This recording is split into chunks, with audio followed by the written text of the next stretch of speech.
Hello po mga kaplonks.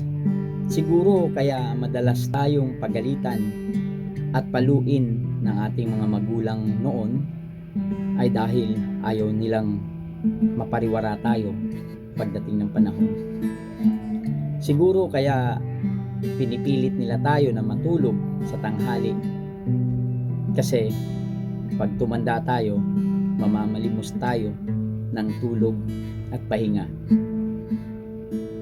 Siguro kaya pinapakain tayo ng gulay nung bata pa tayo ay para may lakas tayo na harapin ang mga pagsubok.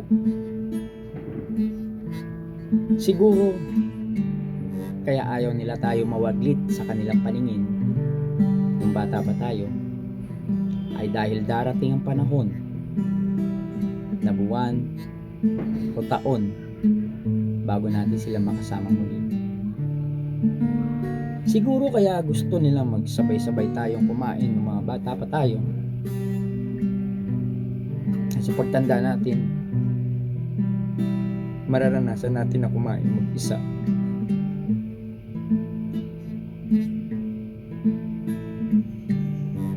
Saan ma-realize natin yung effort na binibigay ng mga magulang natin sa pangkasalukuyang panahon.